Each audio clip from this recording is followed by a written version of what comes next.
The Golden State Warriors just exposed Luka Doncic and the Dallas Mavericks, and I have been studying the Game 1 film, and not only did I find two of the most dynamic plays in the playoffs, but I will also let you know what to look for in Game 2 for each team. Each one of these coaches has a really unique play style, and we're going to start off with the Golden State Warriors as they love to set screens and slip screens, so Steph Curry gets himself into a little bit of trouble, but watch how he uses this screen, and then they slip it, and I want you to pay attention to why there was no help. And it's simply because they're running the same action on the top of the screen just to distract the defense. Now Dallas can really move the ball around as well, and you can see here Jalen Brunson does a great job penetrating, and instead of passing the ball baseline because that was going to be cut off, he makes a beautiful one-handed pass back to the 45. I love it. One of the first things that I was studying was how Jalen Brunson was guarding Draymond Green, and they did this because of the amount of screens that Draymond sets for Steph, so then they could switch Brunson onto Steph. The reason they tried this is because Brunson is smaller and Draymond Green likes to set a lot of screens, so you can see that he could just slip off of Draymond Green and double team Steph. This is a really genius play, but it didn't really work as well because Steph is such a good passer and then Draymond is such a good passer. So basically you're going to give up an open shot with this, but it's likely not Steph Curry shooting that shot. Now, Jason Kidd also came up with this great strategy. Whenever Luka got switched onto Curry when he was sizing him up, they would just double team him and then Luka would run and rotate away from the good offensive player and basically switch off to somebody that's not Steph Curry. This worked really well in the Suns series whenever he got swapped onto Devin Booker.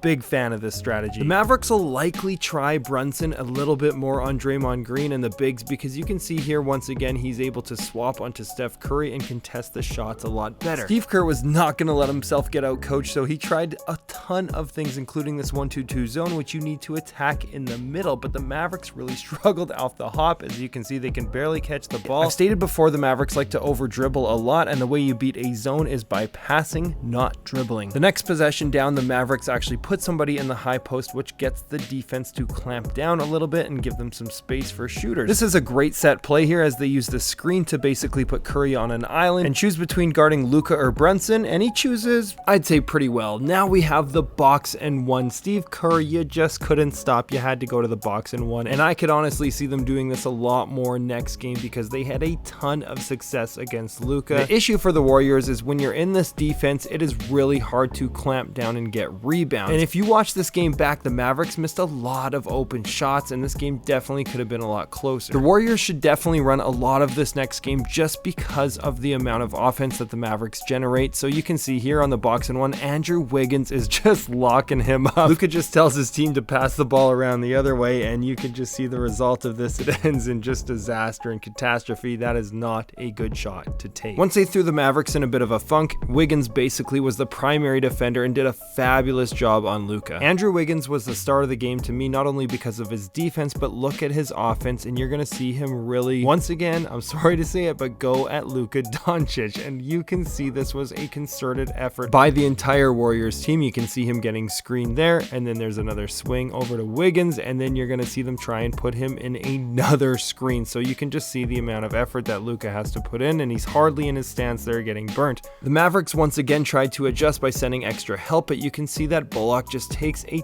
terrible angle and approach to this because they could have had him cornered. Now there is passing lanes for the Warriors, and then two Mavericks closing out the same person, and that results in Dirk Nowitzki looking sad. There he is.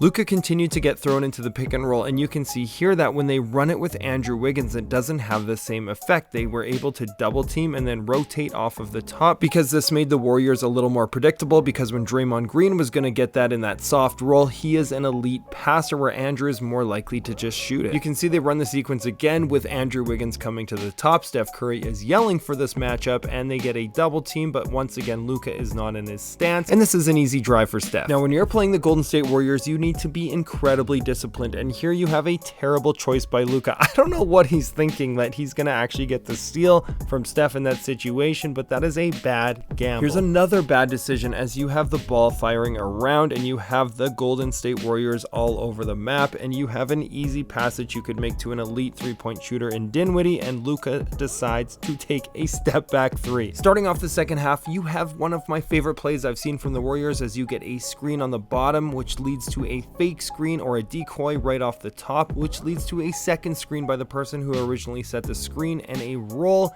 and then a slash by Draymond. It was not converted. If you're a coach, play that back in slow motion and copy that thing. Now watch here as Steph Curry makes a miraculous pass, and we always talk about this, the defense relaxes when you pass it. Steph gets the ball back. That's a really nice play, and Steph is feeling pretty good. Clap your hands for Steph. Yep, clap your hands, everybody. Okay, the Warriors have been running this gravitational slingshot every single game for the last little bit, and it is so fun. Watch as Steph and Klay link arms and use that to propel themselves around like a gravitational slingshot. Then they run cuts, back cuts, and then watch as Klay comes all the way back around and they run a dribble handoff. Now this is just a variation of the gravitational slingshot play that they ran in this game right here.